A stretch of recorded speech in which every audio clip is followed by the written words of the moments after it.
আসসালামু আলাইকুম সবাইকে শুভেচ্ছা জানিয়ে ব্রিটেন ও ইউরোপের বিবিধ খবরাখবর নিয়ে শুরু করছি আমাদের নিয়মিত আয়োজন আমাদের খবর বার্তা কক্ষে আপনাদের সাথে আছি আমি তাহমিনা দেওয়ান মিমি। শুরুতে জানিয়ে দিচ্ছি আজকের খবরের প্রধান শিরোনামগুলো।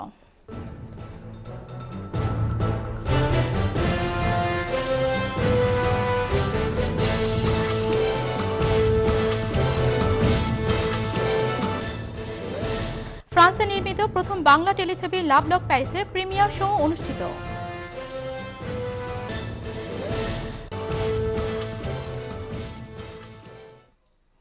শুনছিলেন খবরের প্রধান শিরোনামগুলো, এবার বিস্তারিত।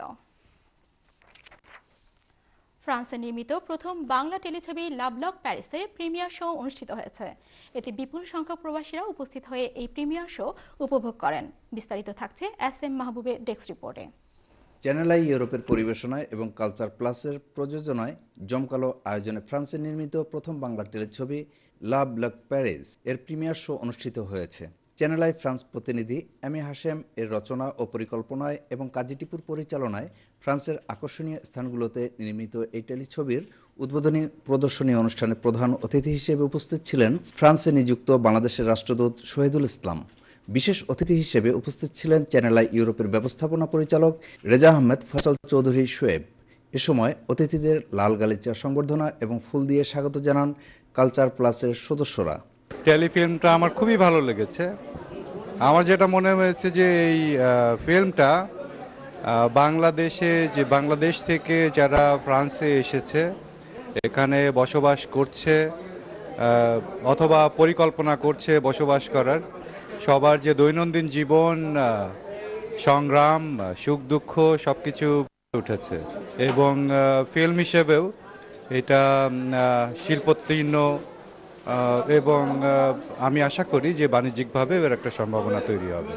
এক কথায় চমৎকার একটি ফিল্ম দেখলাম। আমি গত 3 বছরে আমার ফিল্ম দেখা হয়নি। টেলিফিল্ম বলেন আর শর্ট ফিল্ম বলেন আর মানে পুরো ফিল্ম বলেন আমার দেখা হয়নি, এবং আমি এতটা আশা করিনি এবং খুব ভালো হয়েছে।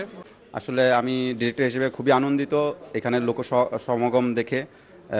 অনেক ভালো লাগলো আর কি। প্যারিসের মানুষরা আসলে উপভোগ করতে পেরেছে লাভ লক প্যারিস। লাভ লক প্যারিস নামকরণটা কেন করা হয়েছে আমাকে অনেকে প্রশ্ন করেছে। যেহেতু আমি এটা রাইটার এবং আমি অর্গানাইজ করেছি, লাভ লক নামে প্যারিসে আসলে একটা ব্রিজই আছে।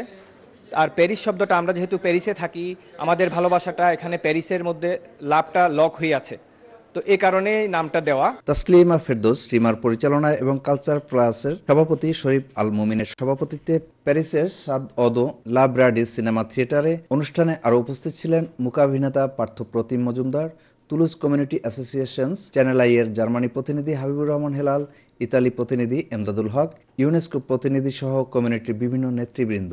লাভ লক প্যারিস হাশেমের ফিল্মটা দেখে আমরা সবথেকে আগে যেটা বলতে চাই সেটা হচ্ছে কি যে এই প্রবাসে প্রথম এই ধরনের একটা কাজের শুভ সূচনা হলো। যে বিক্ষিপ্তভাবে ঘটনাগুলো আমাদের দেশের বা আমাদের এখানকার জনজীবনকে তুলে ধরেছে, প্রবাস জীবনকে তুলে ধরেছে। সবাই কলা কুশলী এবং যারাই এটার সঙ্গে যুক্ত সবাইকে আমার শুভেচ্ছা। আমাদের বাঙালি ইতিহাসে এই প্রথম প্যারিসে টেলিফিল্ম হলো। এটা আমাদের প্রবাসী জীবনযাপনের বাস্তবতার সাথে যেই একটা জ্বলন্ত প্রমাণ। আমরা চেষ্টা করেছি যতটুকু সম্ভব এখানকার বাস্তবতার সাথে মিলিয়ে কিছু করার জন্য, যে আমরা ভবিষ্যতে যেন আরো ভালো কিছু করতে পারি। লাভ লক প্যারিস টেলিছবিটি উপভোগ করার পর দর্শকরা তাদের উচ্ছ্বাস প্রকাশ করেন। অনেক রিয়েলিস্টিক, টু বি কন্টিনিউড না হলে আরো ভালো লাগতো, আরো দেখতে ইচ্ছে করছিল। মানে it's a full of pleasure and full of excitement, which it was fantastic. ফ্রান্সের বিভিন্ন আকর্ষণীয় স্থানগুলোতে প্রবাসীদের জীবনের ঘটনা নিয়ে প্রথমবারের মতো ফ্রান্সে নির্মিত এই টেলিফিল্মটি। উল্লেখ্য যে টেলিফিল্মটি পর্যায়ক্রমে ইউরোপের অন্যান্য দেশে প্রদর্শিত হবে। SM Mahbub, channel I news desk.